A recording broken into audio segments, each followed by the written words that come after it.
Halo teman-teman, bertemu kembali dengan saya Sekar Prasetyaning Tias dari tim Siap Kerja Pasker ID. Di video kali ini kita akan membahas tentang pelanggaran kontrak kerja. Apa saja yang akan terjadi bila salah satu pihak, baik itu pengusaha maupun pekerja, melakukan pelanggaran kontrak kerja. Kita simak bersama video berikut yuk. Teman-teman, kita harus memahami bahwa kontrak kerja merupakan perjanjian yang dibuat atas dasar kesepakatan kedua belah pihak. Sehingga bisa dikatakan juga bahwa kedua belah pihak setuju dan menerima semua isi dari perjanjian kerja tersebut. Lalu apa yang terjadi jika ada salah satu pihak yang melanggar isi dari perjanjiannya? Yang pertama, tentu saja ada sanksi bagi perusahaan. Ketika pengusaha memberikan pekerjaan yang tidak sesuai dengan yang ada di kontrak, maka bisa dikatakan bahwa pengusaha atau perusahaan tersebut melanggar kontrak kerja. Sehingga perlu ada sanksi melanggar kontrak kerja yang diterima oleh perusahaan ini. Dalam hal ini, pengusaha tidak boleh memberikan pekerjaan di luar yang ada pada kontrak. Undang-Undang Ketenagakerjaan telah mengatur beberapa sanksi yang dapat diberikan kepada pengusaha, antara lain. Yang pertama adalah sanksi administratif. Sanksi administratif dapat diberikan kepada pengusaha apabila melanggar beberapa ketentuan dalam Undang-Undang Ketenagakerjaan.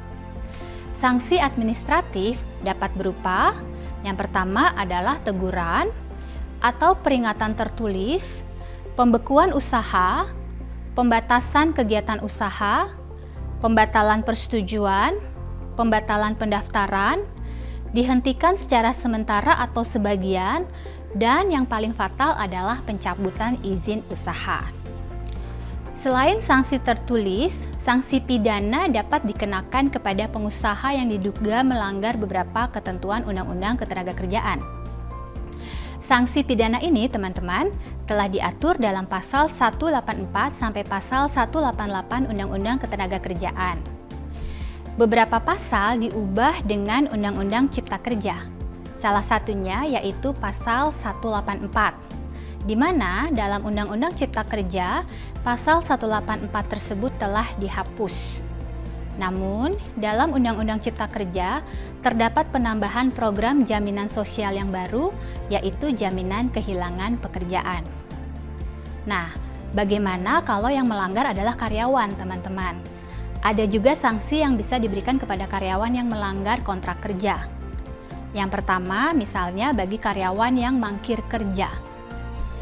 Karyawan yang mangkir kerja berarti karyawan yang tidak bisa hadir bekerja tanpa adanya alasan yang jelas. Misalnya, selama beberapa hari tidak masuk kerja secara berturut-turut tanpa konfirmasi atau alasan, atau sistem yang lainnya, sehingga karyawan yang mangkir ini dapat dikenakan sanksi pemberian surat peringatan pertama sampai maksimal 3 kali. Berdasarkan pasal 154 ayat 1, pengusaha berhak melakukan pemutusan hubungan kerja apabila pekerja melakukan pelanggaran ketentuan yang telah diatur dalam perjanjian kerja, peraturan perusahaan atau perjanjian kerja bersama, dan sebelumnya telah diberikan surat peringatan pertama, kedua, dan ketiga secara berturut-turut, di mana surat tersebut masing-masing berlaku untuk paling lama 6 bulan. Kecuali ada ketentuan lain yang telah ditetapkan dalam perjanjian kerja, peraturan perusahaan, atau perjanjian kerja bersama.